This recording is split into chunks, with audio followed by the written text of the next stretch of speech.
ولا مثال له لا والد له ولا ولد له أزلي أبدي أحدي صمدي فردي فريدي ديمومي لا أول له ولا آخر له لا ظاهر له ولا باطن له ثم نشهد أن لا إله إلا الله وحده لا شريك له ونشهد أن سيدنا ومولانا محمدا عبده ورسوله وبارك وسلم تسليما كثيرا كثيرا.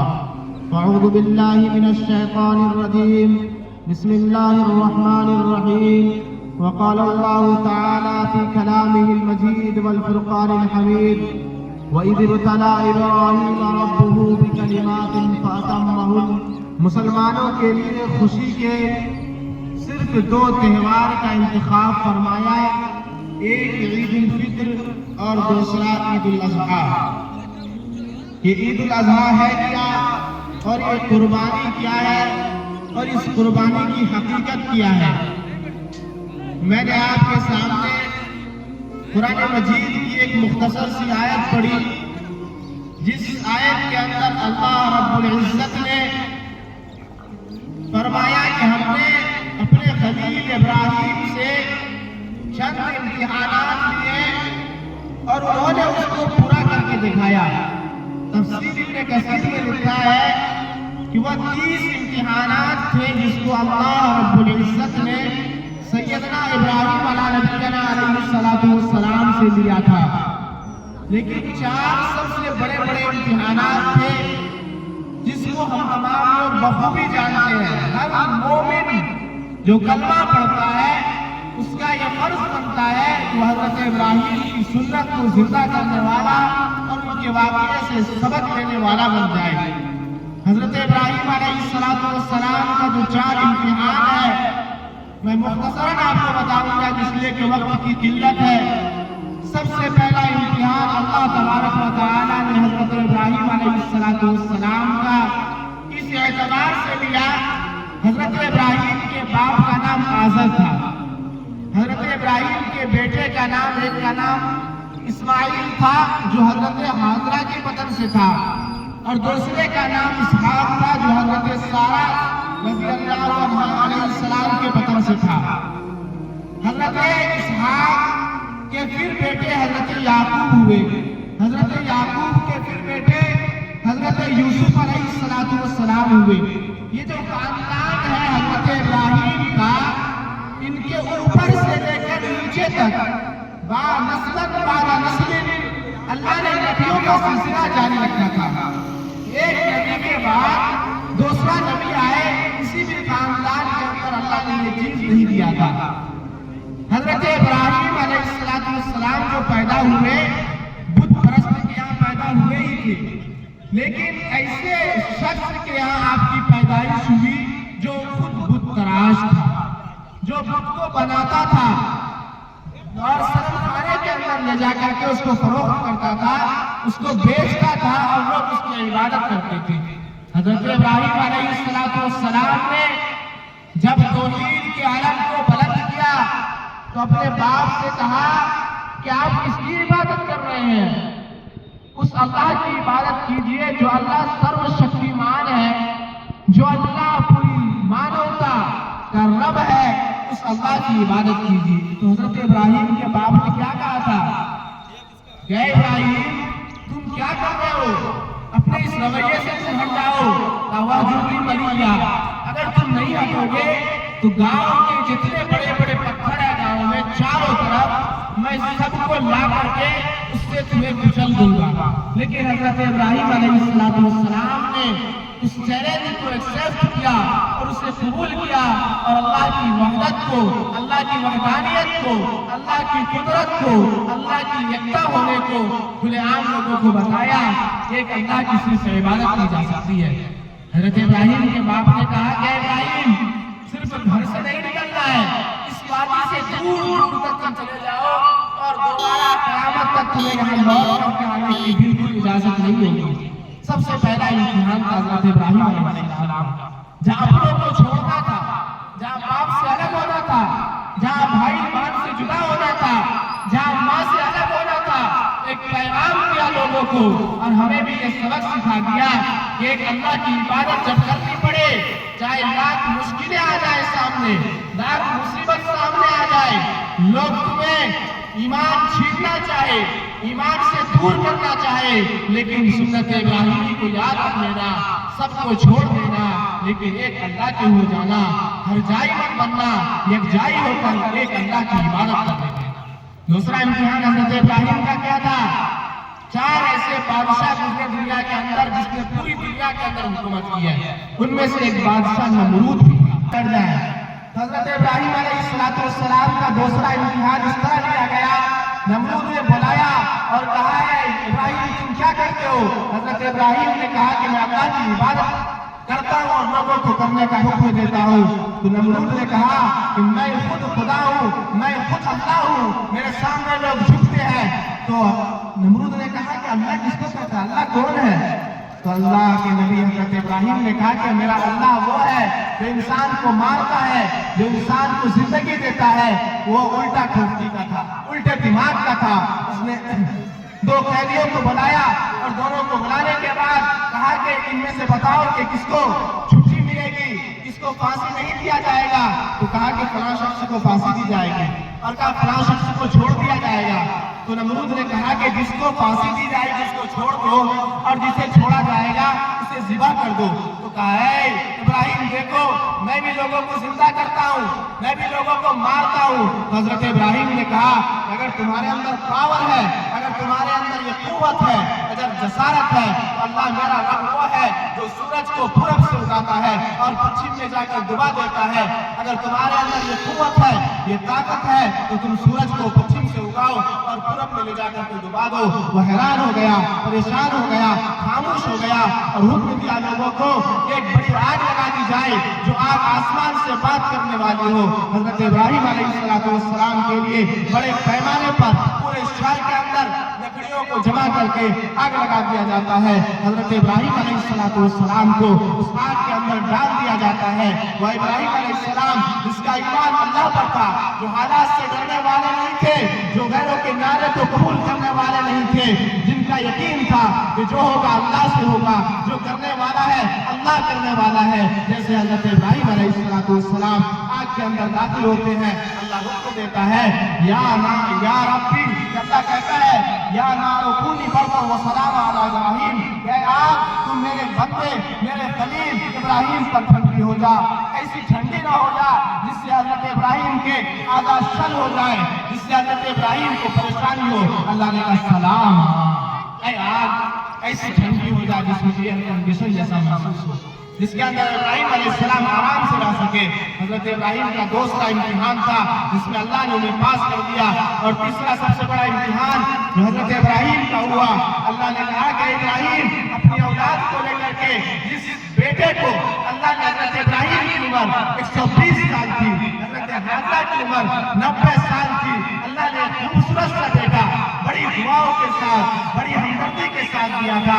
اللہ نے کہا اے میرے بندے ابراہیم اس بیٹے کو لے جاؤ، اس جگہ میں چھوڑ دو جو کل خانہ کعبہ بننے والا ہے، اس جگہ میں چھوڑ دو جہاں حاجی حج کرنے کے لیے آنے والے ہیں۔ بے آب و گیا وادی تھی جہاں پینے کو پانی نہیں تھا، جہاں درخت نہیں تھا جس کے سائے میں لوگ آرام کر سکتے۔ حضرت ملک شام سے جو 10,000 سے زائد کلومیٹر ہے، حضرت ابراہیم علیہ السلام اونٹنی پر سوار ہوتے ہیں، حضرت حاجرہ کو لیتے ہیں، حضرت اسماعیل جو شیر خوار بچہ ہے آپ بیٹھا کے اپنے ساتھ اور مکہ المکرمہ میں لے کر آتے ہیں اور زمین پر بیٹھا دیتے ہیں، اور آپ خاموشی کے ساتھ حضرت حاجرہ پوچھتی ہے اے ابراہیم تم مجھے چھوڑ کر کہاں جا رہے ہو؟ اس بے آب و گیا وادی میں نہ آدم ہے، نہ آدم ذات ہے، نہ رہنے کے کوئی سامان ہے، نہ کھانے کا کوئی اسباب ہے۔ حضرت ابراہیم نے خاموشی اختیار کیا اور کہا اس اللہ کا حکم ہے۔ اس ماں کو دیکھیے، اس حضرت حاجرہ ایک عورت تھی، اس کے ایمان کو دیکھیے۔ حضرت حاجرہ کہتی ہیں اے ابراہیم اگر اس اللہ کے حکم کو تو 100% ماننے والا ہے کہ میں بھی اس اللہ کی بندی ہوں، میں بھی اپنے سر کو اللہ کے حضور میں جھکا دیتی ہوں۔ اور کہا تو چلا جا۔ حضرت حاجرہ حضرت اسماعیل علیہ السلام کو لے کر وہاں رہتی ہے، اور حضرت جو عرفات کا میدان ہے جہاں حضرت حاجرہ پانی کے لیے دوڑ رہی تھی، اللہ نے ایک رکن اعظم حضرت اس کو قرار دے دیا۔ اور اسی جگہ اس کے بعد حضرت ابراہیم کا جو چوتھا امتحان ہوا وہ سب سے بڑا امتحان تھا، جس کو ادا کرنے کے لیے آج ہم اور آپ اللہ کے آسمان کے نیچے، اللہ کے زمین کے اوپر ہم اور آپ جمع ہوئے ہیں۔ سب سے بڑا امتحان کیا تھا؟ حضرت ابراہیم علیہ السلام کا اللہ کو بیٹا کو قربان کرانا ہر کس مقصد میں۔ حضرت ابراہیم علیہ السلام کو اللہ نے کہا کہ میں نے ایگزام میں آزمایا، اور سب سے آخری امتحان جو سب سے بڑا امتحان تھا، حضرت ابراہیم علیہ السلام کو 8ویں ذی الحجہ کو خواب آتا ہے۔ کیا خواب آتا ہے؟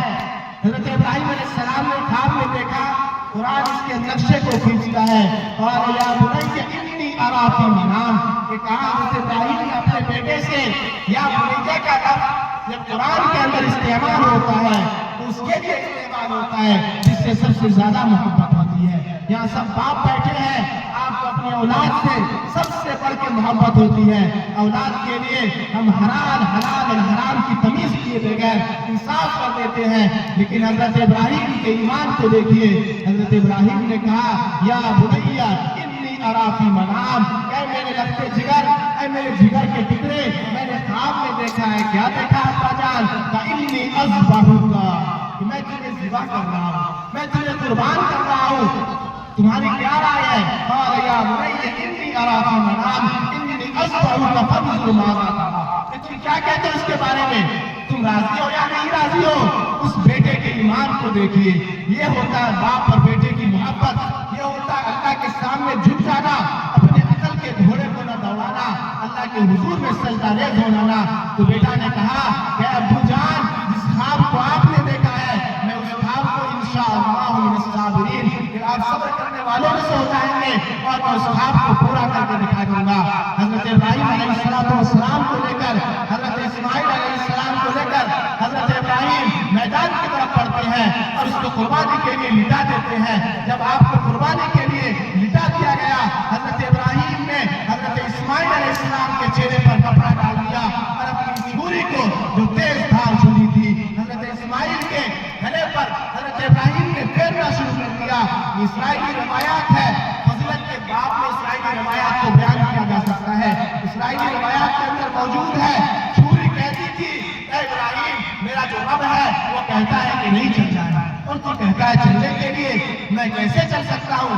آپ نے پھر کوشش کی آنکھ بند کر کے، لیکن اللہ نے کہا کہ وَفَدَيْنَاهُ بِذِبْحٍ عَظِيمٍ، کہ ہم نے بڑا دمبا آسمان سے بھیج دیا، اور حضرت اسماعیل علیہ السلام کی جگہ دمبا کو ذبح کر دیا گیا۔ اللہ کو بیٹا کو ذبح کرانا مقصود نہیں تھا، اللہ تو امتحان لے رہا تھا، اللہ تو آزما رہا تھا کہ میرا بندہ کیا کر سکتا ہے، میرا بندہ میرے چیلنج کو قبول کر سکتا ہے یا نہیں کر سکتا ہے۔ تو کہا فَأَتَمَّهُ، کیا آپ نے ہر ایک چیلنج کو قبول کیا؟ تو قال رسول اللہ صلی اللہ علیہ وسلم سنت ابی ابراہیم، اللہ کے نبی صلی اللہ علیہ وسلم نے فرمایا کہ میرے صحابہ تمہیں پتا ہے قربانی کیا ہے؟ سنت ابی ابراہیم، ہمیں کیا ملے گا؟ کیا عجر ملے گا؟ ہم جب جانور کو ذبح کریں گے، یہ سنن ابی داؤد کی حدیث ہے، کیا اس کے بدلے ہمیں کیا ملے گا؟ تو آپ نے کہا اس جانور کے بدلے جس کو تم ذبح کر رہے ہو، جس کو اللہ کے راہ میں تم قربان کرنے جا رہے ہو، ایک اب بولیے کوئی انسان جن سکتا ہے جانور کے بال پر جو بدن پہ جو بال رہے گا، اگر پورے دن اتنے لوگ یہاں بیٹھے ہیں جگہ میں، سب آدمی مل کر کیا کرنا کریں گے، اگر آپ ایسے سے ایسے پتہ نہیں چلے گا کہاں تک بنے تھے کہاں ختم ہو گیا۔ تو اللہ کے نبی نے فرمایا کہ ایک ایک بال کے بدلے تمہیں نیکی دیا جائے گا۔ اب سوچیں ہم بڑا جانور ذبح کرتے ہیں، چھوٹا جانور ذبح کرتے ہیں، تو اللہ نے کہا کہ لن ینال اللہ لحومها ولا دماؤها ولکن ینالہ التقوی منکم، کہ اللہ کے نزدیک جو ہے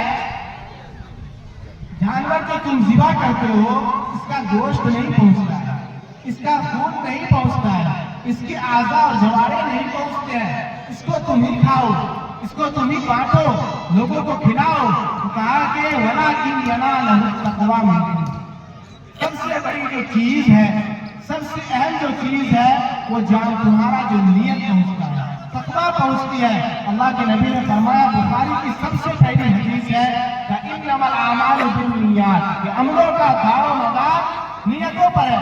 امام بخاری نے اس کے شرح کو بیان فرمایا، وَإِنَّمَا لِامْرِئٍ مَّا نَوَىٰ فَمَنْ كَانَتْ هِجْرَتُهُ إِلَىٰ دُنْيَا يُصِيبُهَا أَوْ إِلَىٰ امْرَأَةٍ يَنكِحُهَا أَوْ كَمَا قَالَ النَّبِيُّ صلی اللہ علیہ وسلم۔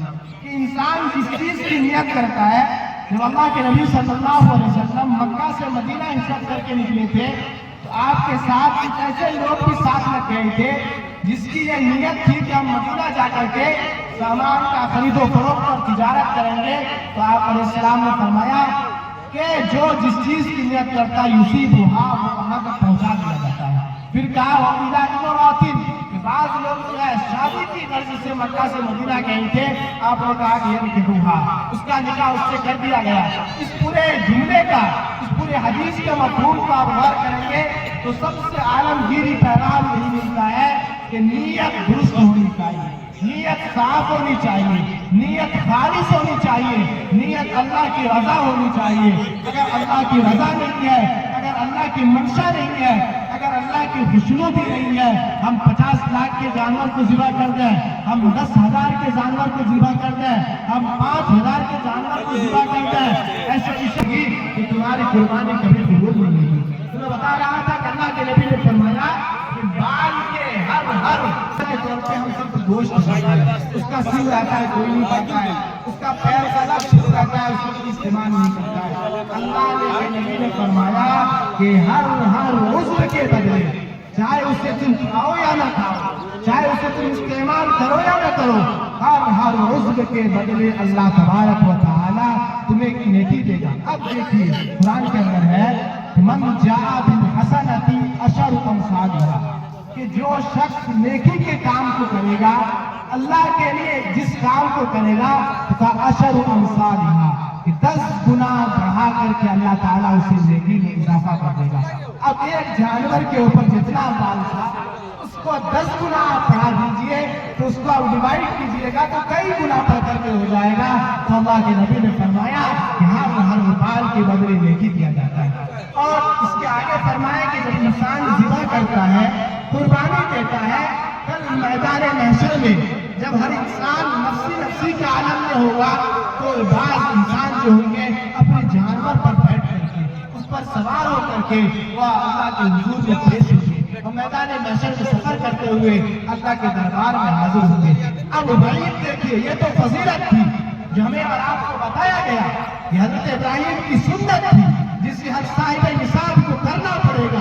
اگر ایک مومن ہے جو کلمہ پڑھتا ہے، اگر وہ اس چیز کو ادا نہیں کرتا ہے تو اللہ کے نبی نے فرمایا کہ جو شخص صاحب نصاب ہے، صاحب استطاعت ہے، اس کے پاس پیسہ ہے، مال ہے، جائیداد ہے، گاڑی ہے، گھوڑا ہے، اگر وہ قربانی نہیں کرتا ہے، فلا یحزن مصلانا، ایسے لوگوں کو میرا پیغام دے دو، میرے احکام کو سنا دو، وہ میرے عیدگاہ کے قریب بھٹکنے والا نہ ہو جائے۔ نماز پڑھنی یہ دوسرے نمبر کی بات ہے، نماز ادا کرنی یہ دوسرے درجے کی بات ہے۔